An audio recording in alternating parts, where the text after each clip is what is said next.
Hello, Todd Clemens, Okeechobee Livestock Market, and here is your weekly market report. We're doing this report on Tuesday in our mid-afternoon break here. We let the buyers take a little break and the employees a little water break. It's like 142 degrees under the barn.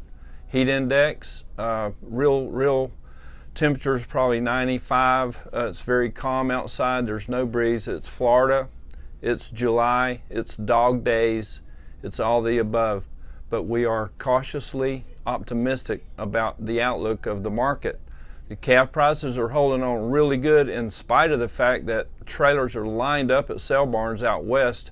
You may have seen pictures on YouTube or wherever you look and see the goosenecks just lined up and stacked up out west. There was some in Arkansas at a sale barn there just yesterday.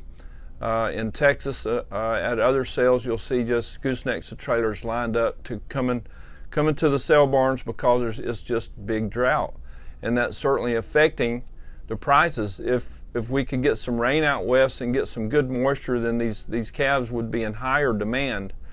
Not that they're not in demand already. Prices are pretty good. For instance, let me read you a couple quotes from today and yesterday combined. On the number one steer classes, 123 head of 350 to 400 pounders with an average of 383. With an average price of $177.10, and then you go on down there to 450 to 500, average weight 465 at $169.20. Not a lot of difference there. The heavier calves are selling pretty darn good. 550 to 600 pounders, 36 head in that class went from 156 to 169 with an average price of $165. That's on a 566 pound calf. And then the 6-weight calves, 664 at 145. So we're bumping that $1,000, not quite there, but very, very close. And that's even with this drought conditions going on, and these guys are buying these calves and they're shipping them out. They're shipping them to grass country. They are not going to a feedlot because the cost of gain is still really high. But on the good side of that news is the grains have come down, corn is down, and it's coming down. There's a crop report, I think, came out today, and it's supposed to be pretty bullish for cattle.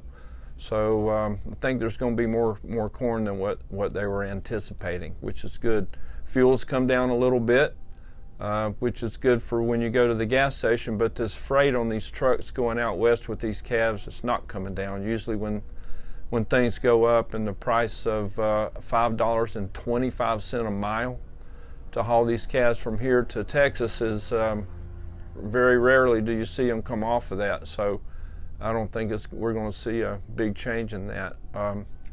So we still got all these high factors, but things are cooling off a little bit, and beef demand is still high. The box beef cutouts, which seasonally should be lower, have been inching up, and packer margins are still in the black.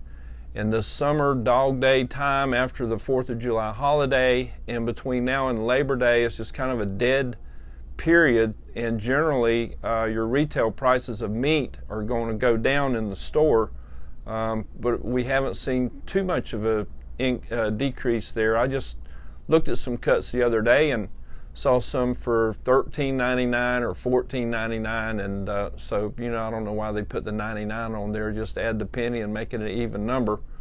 I think they're trying to trick us, but geez, are we really that?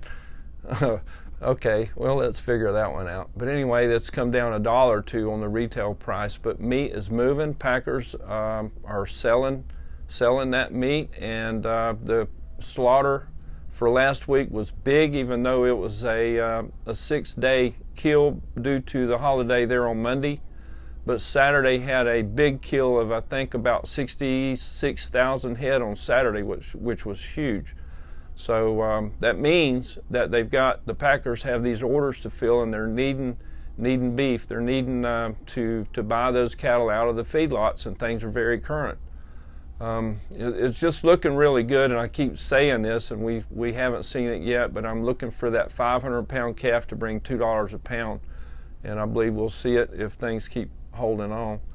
But anyway, it's hot here in Florida. We had 1,000 head yesterday, and we're looking at 17 or 1,800 head here today. We're not finished selling. We're middle ways through, and we'll be through tonight about 7 o'clock probably. But anyway, the runs have really picked up, just like we anticipated. After the 4th of July is when these calves are big enough for people to bring them to town. We had an Okie sale today. We had probably 150 or so calves that were pretty good quality calves that were all tagged. They'd had their shots, and some of them had been preconditioned for 45 days. John Stanley there at Four Winds always does a good job with that. And our own Heritage also does a good job with that, and these calves are bringing top dollar. And so it does pay off to do that. But anyway, just getting back after the holidays, and things are really going good. I don't have a top price for you this time yet because we're not through selling. And anyway, the cow market, we didn't talk about the cow market, but it looked like to me the slaughter cow market is off. Yesterday I would have called it 3 to 5 lower. Today I've seen some cows in the upper 80s to 90, maybe 91 cents on the best end. So they're off a little bit, but still bringing really good money. And I think that's about it. And we're going to wrap it up here. Y'all have a good week, and we appreciate you. Thank you for your business, and we'll see you next week.